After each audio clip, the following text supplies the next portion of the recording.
And for Tony, um, you had great numbers in the rematch with Charlo. It was an exciting fight. I feel like fans on Fox got a chance to see everything that a boxing match can bring, can show the fans. But with him approaching undisputed, if he is able to get that accomplishment, do you think things will line up for you to be able to get that trilogy fight when he's kind of trying to move towards maybe fighting on pay-per-view and whatnot? I mean, everybody in the world knows I would love a third fight with a guy that I know I believe I could beat. But I'm not even gonna get off topic. Like, that's not even our topic of discussion. I'm not gonna take away the shine that Perrella is. I'm not gonna take away from the spotlight that the guy that I'm in front of name is Bryant Perrella. So Charlo don't even matter right now. And like I said, if I don't take care of the step that's in front of me, we don't even talk about Charlo. So I'm not even gonna discuss something that don't even fucking matter to me right now. So no disrespect to nobody, but I'm not gonna take away from the opponent that's right there in front of me, because he's there and he's a live guy. He's coming to win, and he's just as motivated as me. So I'm not looking past nothing but Bryant Perrella at this moment. Okay, last question. You did kind of speak on where you thought Perrella is and coming back to face him when we opened this call. I'm just wondering, is it kind of a benefit for you to come back against a Perrella to see how the corner performs in case there's any adversity with all of that experience no longer being there that your father possessed? I think that's a great question, but I think me fighting a guy like Perrella has nothing to lose and everything to gain. So I think it's one of those fights where, he can't lose. Even though he's gonna lose, he can't lose. Like, he's coming up to a new division fighting a former world champ. He cannot lose. Like, no way in hell do he hold his head down off anything that happens from his fight, because he can't lose. Like, he's stepping up to the challenge as a competitor, and that's all you can expect each and every fighter to do. If we can get the kind of attitude that Bryant Perrella possesses and some of the guys that are top guys, then I probably wouldn't be fighting Perrella right now. But for Perrella, he has nothing to lose and everything to gain. For me, I have everything to lose and really nothing to gain for beating the guy that's coming up to my weight division. You know what I mean? So for me, it's like I'm gonna get it done. I'm gonna get the job done. You know what I'm saying? I'm gonna go out there and I'm gonna look exciting. But like I said, the marquee part in this matchup is that both of us are heavy hitters. Both of us are coming off long layoffs, and both of us have new trainers. Both of us got new corners. So I think whoever executes the plan the best and the quickest and the most will be successful in the fight. So, like I said, for me, I'm taking this fight to answer my own questions. I'm not taking this fight with Bryant Perrella because I'm fighting Bryant Perrella. I want to answer the questions to myself about how my corner is, and literally, like, for me, when it comes down to the crowd and people speaking and people booing and people praying and hoorahing and all those kind of things, it becomes kind of a distraction for me because I tend to feed into that. So it's working in our favor that I have a new trainer. He has a new trainer, but it's no crowd, especially on my end. No crowd for me being my first fight back is probably the best thing for me. So it's just like we in the gym, and I go out there. I can go out there and just naturally do it without boos and hurrahs and haze, and just have a little bit of fun and do it with a guy that's coming in there to win just as well as me. All right, great. Thanks, RL. Our next question is going to come from Mark Abrams. Mark, you can unmute yourself and ask your question, please. Hey, Tony, how you doing?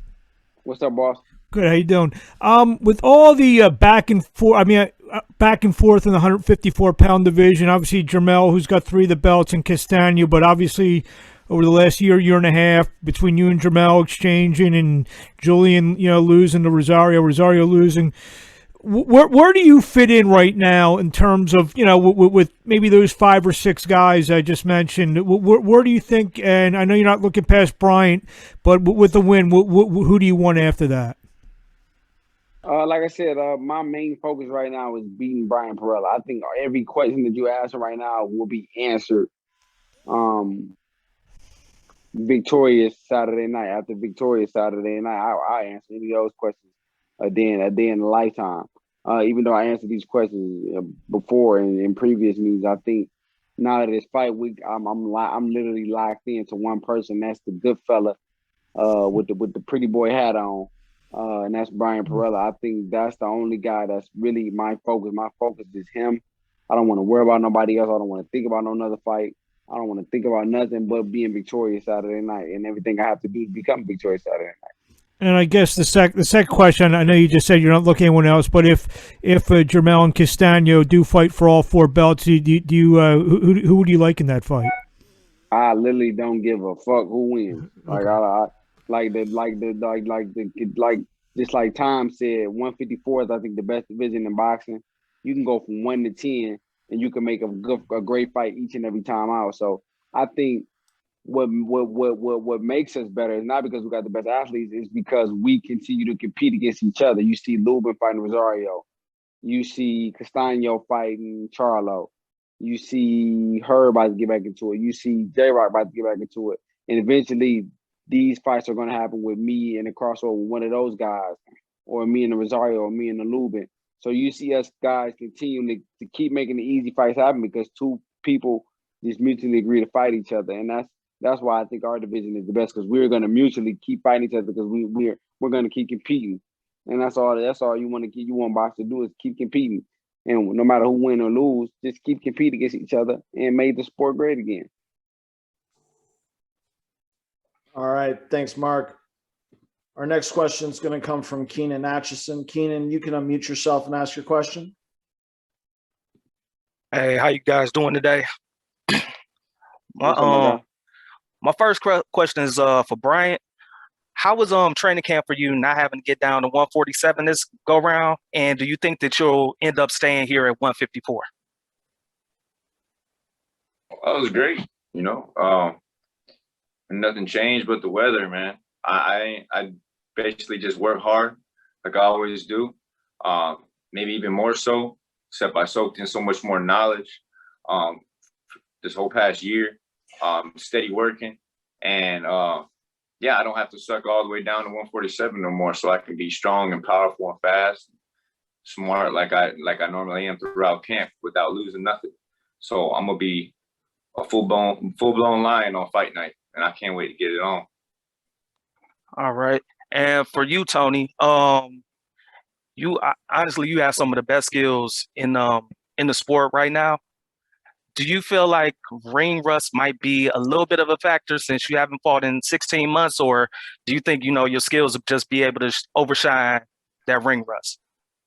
I think ring rust is always a factor against anybody. I think you're gonna see ring rust on his end too. So I don't think neither one of us is just coming in looking as fresh as we look our last time out.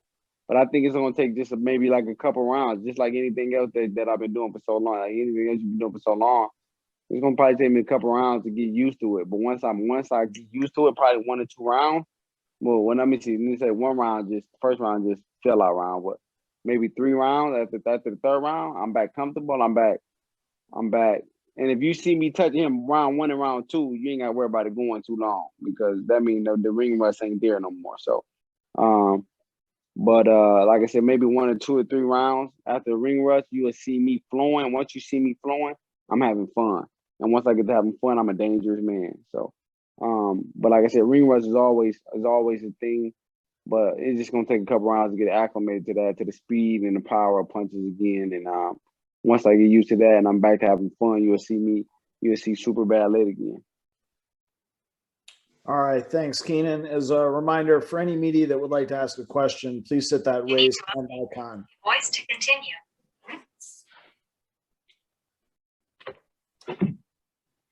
Hey, Bryant. For this Saturday, as you come in, what does a win over Tony Harrison, who's a former super welterweight champion, do for your career as you enter this new weight class? Does everything for my career. It puts me right up in the top of the division. Find a guy like Tony Harrison puts me straight at the top. What can I say? It's a huge opportunity, and it's I'm coming for the straps, man. I want to be a world champion so bad. You know, I just want to be the best I can possibly be, and I know my ability. I know what I'm capable of, and I believe this weight class is going to be perfectly suited for me. It's kind of long overdue, and fighting a guy like Tony Harrison it's so motivating. It gives me the mindset to rise to the occasion and to do everything necessary to showcase everything that I can, showcase my talent to the world, showing something that's never been shown before from Bryant Perrella, something that's seen a lot of times in training and stuff, and sometimes even wins is not really who I am. It's going to be time to show who I truly am, and I'm looking out there and I plan on looking spectacular. Thank you, Bryant. I want to thank all the media members for asking all the questions and participating in this press conference. So we'll get closing comments from both guys. First off with you, Bryant. Prediction Saturday night. How do you see it going? My hand's being raised. However it comes, by knockout, by decision, my hand being raised. A great fight, exciting fight. So everybody should definitely tune into it. This is a great matchup. You know, everyone sees me as this underdog and this and that, but y'all gonna see, you know, I'm on a level too. It's just, I just never had the opportunity, and this is it. Thanks. Thank you, Bryant. And now, Tony, closing comments. Saturday night, how do you see it playing out for yourself? The king is back, man. The king is back, and I see nothing. I see nothing less. I see nothing less than a standard for myself to get a knockout. Nothing less. Nothing less. Referee stop it. Roy Jones throw the towel in, or a knockout. I see nothing less. I see nothing less. But while this fight is going, it's going to be electric on both sides, because Brian is no pushover. He's not a guy that's going to roll up in the shell and just let you just wail on him. So he's coming. He's shooting too. He got a gun too. So everybody tune in. But this fight will end by knockout. Tony Harrison's way. Thank you, Tony. Thank you to Tony. Thank you to Bryant. Thank you to Tom. And once again, thank you to all of our media members joining us here on this press conference. Once again, the former WBC Super Welterweight World Champion Tony Superbad Harrison takes on Bryant Goodfella Perrella this Saturday, April 17th from the Shrine Auditorium and Expo Hall in Los Angeles. You can catch it live on Fox at 8 p.m. Eastern Time, 5 p.m. Pacific. Thank you, ladies and gentlemen, and we look forward to an amazing night this Saturday.